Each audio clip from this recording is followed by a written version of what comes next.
Bonjour à tous. Eh bien, voilà, c'est l'heure de notre conte. Je viens d'envoyer par magie les notifications sur les murs de vos parents. Alors, je vous attends tranquillement. Il est 19 heures en Tunisie, 20 heures en France bientôt. Et voilà, je vois que vous êtes en train d'arriver. Plus ça va, plus vous arrivez vite. Et je suis heureuse de vous retrouver aujourd'hui pour un nouveau conte. Bonjour, bonjour, bienvenue, installez-vous confortablement, asseyez-vous. Bonjour Mike. Et lorsque vous êtes assis, vous prenez vos enfants sur vos genoux, vous les serrez très fort. Ou ce sont les enfants qui vous prennent sur les leurs, selon, ça dépend. Et vous vous attendez tranquillement, nous allons bientôt commencer. Juste laisser le temps au dernier retardataire d'arriver et de pouvoir s'installer tranquillement. Peut-être avez-vous préparé une petite infusion, peut-être avez-vous le chat sur les genoux. Aujourd'hui, un conte spécial. Oh, il sera sans doute moins long que les autres, bien que je ne sais pas, tout dépend. Mais aujourd'hui, nous allons apprendre, comprendre et découvrir comment le rire est apparu sur notre planète. Bonjour. Bonjour tout le monde. Bonjour Afifa. Bonjour, bonjour. Bonjour à tous. Eh bien, je vois que nous sommes un petit peu nombreux ce soir. Chouette alors, nous allons pouvoir commencer. Alors, il y a très longtemps, dans un temps très reculé, le monde était bien différent d'aujourd'hui. Il était triste, très triste. Les dieux et les déesses qui gouvernaient ce monde avaient oublié ce qu'était la légèreté et l'innocence. Zeus, le dieu des dieux, régnait très sérieusement. Il interdisait tout sentiment de joie et de bonheur. Même Dionysos, le roi de la fête, non plus. En revanche, lui, pendant ses repas, il préférait se moquer des autres au lieu de rire. En fait, tous les dieux préféraient le côté noir de leurs âmes, le côté obscur, sombre. Le rire avait disparu de la surface de la terre. Le peuple humain errait sans âme, triste, préférant la chamaillerie à la discussion, préférant l'excès à la simplicité, la solitude à la rencontre, préférant la mesquinerie à l'entraide, la jalousie à l'amour, la guerre à la paix. À force de tristesse et de colère, la terre était devenue sombre et froide. Les animaux se cachèrent, les arbres se courbèrent, les fleurs fanèrent. Un lourd silence s'abattit sur la terre. Sur tous les continents, sur toutes les mers, sur le globe terrestre en entier, plus un bruit. La vie, si tant est qu'on puisse appeler ça la vie, était devenue morne, plate et vide, et ceci du début de l'hiver à la fin de l'automne. Chacun vivait, trouvant une stabilité dans sa routine mortelle. Les enfants, même eux, jouaient en silence. Et puis un jour, ils ont même arrêté de jouer. Et ils se sont assis. Cependant, au fin fond de l'océan, près du centre de la terre, là où l'eau est sombre comme le charbon et chaude comme le soleil, vraiment près du centre de la terre, au plus profond de l'océan, vivait un banc de poissons un peu étranges, un banc de poissons tristes. Ces poissons tristes avaient un corps tout rond, triste, des écailles brunes, tristes, et des yeux globuleux, emplis de tristesse. Un jour, vers la fin de l'hiver, au tout début peut-être du printemps, une maman poisson triste donna naissance à plusieurs œufs. Ces œufs sont partis dans la mer, mais avant de tomber dans leur nid, l'un d'eux s'échappa et partit, suivant un courant triste de l'océan triste, échappant ensuite à sa triste vie. Et soudain, ce triste œuf éclata contre un rocher qui se trouvait là sur son chemin.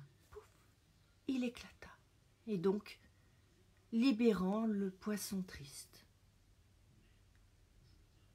L'œuf, ainsi explosé, livra à l'océan un petit poisson triste avec des yeux globuleux, des écailles brunes, mais il était un peu secoué. Alors que ses frères et sœurs tristes étaient toujours enfermés dans leurs œufs, lui, il commença à explorer un petit peu son univers. Nul n'avait remarqué que ses yeux tristes étaient un petit peu sens dessus-dessous. Et il bougeait un petit peu tout le temps et dans tous les sens.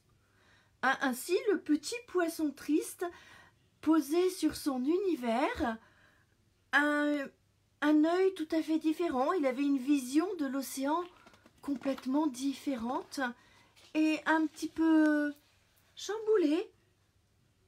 Mais surtout, il ne faisait rien comme les autres. Par exemple, il nageait maladroitement en zigzag et sur le dos. Il bousculait les autres poissons sur son passage et tentait de les éviter, mais en tentant de les éviter, il leur donnait des coups de nageoire. Alors, il s'excusait, mais il faisait aussi voler le sable.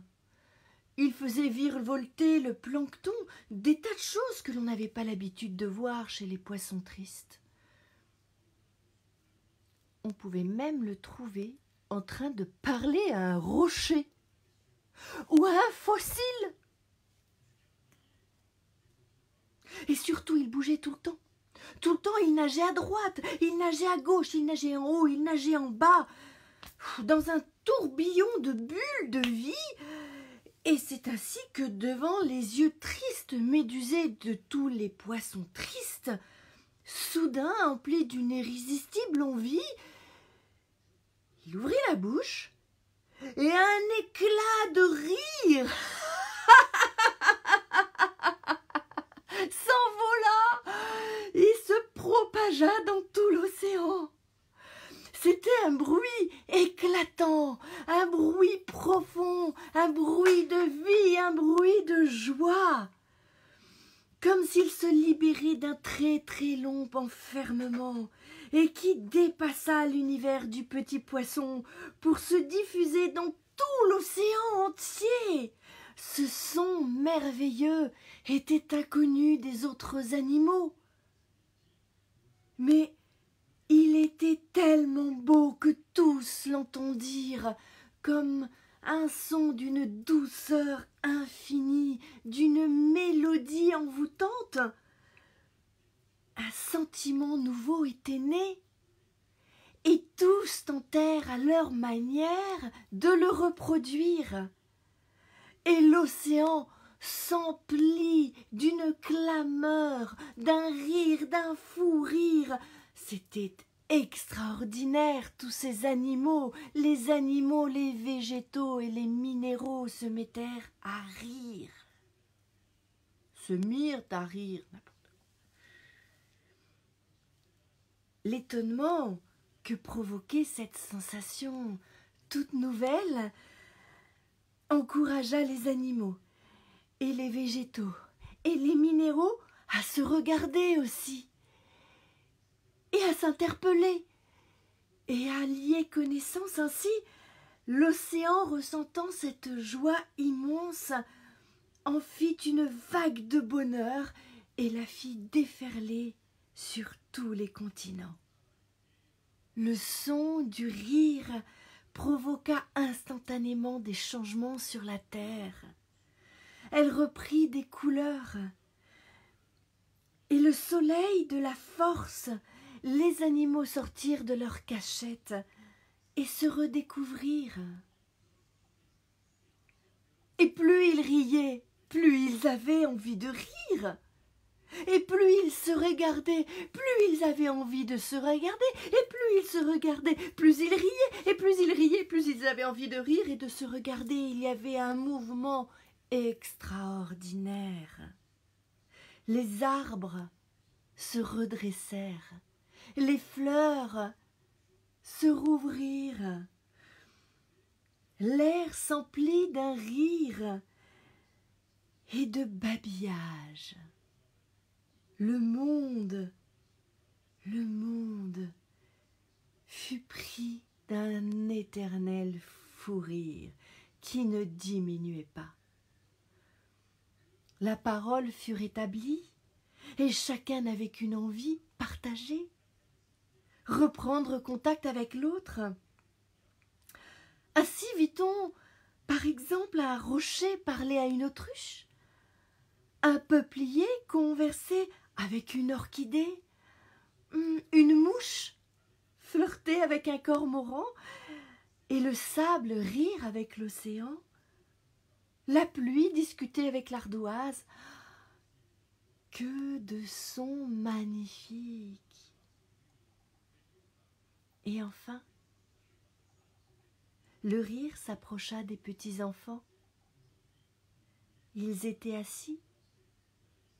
Ils se mirent à genoux, puis attrapèrent le rire, puis se remirent à jouer, puis se remirent à courir, à danser, et dans cette fantastique farandole, ils attrapèrent les adultes qui se laissèrent emmener, qui se laissèrent entraîner dans ces danses infinies.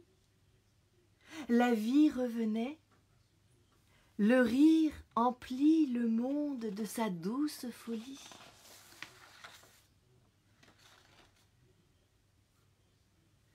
Loin du fin fond des cieux, les dieux et les déesses voyaient cette vague de bonheur déferler sur la terre sans rien pouvoir y faire. Certains les condamnaient, d'autres les ignoraient, d'autres encore pensèrent que cela ne durerait pas.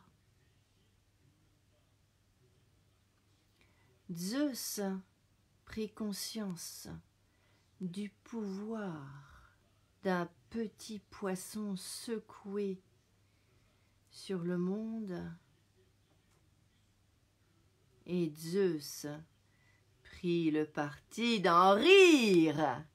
Et c'est ainsi que même les cieux se mirent aussi à changer. eux aussi se virent repeints de 1000 couleurs. Les déesses et les dieux se mirent à se rencontrer, à échanger, à s'aimer, à regarder enfin le monde avec des yeux pleins de paillettes et de couleurs. Et étrangement, au fin fond de l'océan, vous savez, près du centre de la Terre, là où l'océan est noir comme le charbon, là où il est chaud comme le soleil, très très très très très au fond de l'océan, il y a un banc de poissons.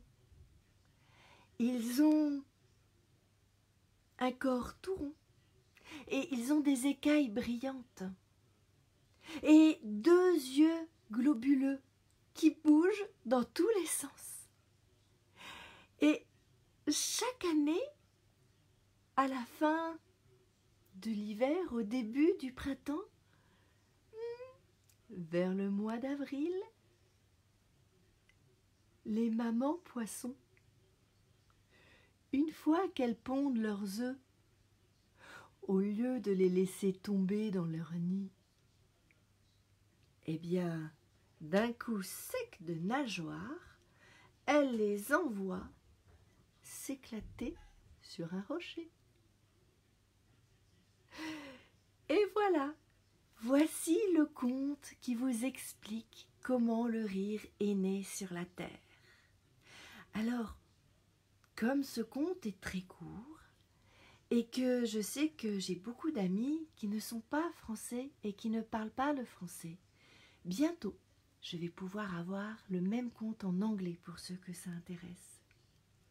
En attendant, je vous souhaite une merveilleuse soirée, pleine de rire, pleine de sourires, pleine de joie et pleine de bonheur. Et nous nous disons à demain et n'oubliez pas, je vous attends au pays des rêves.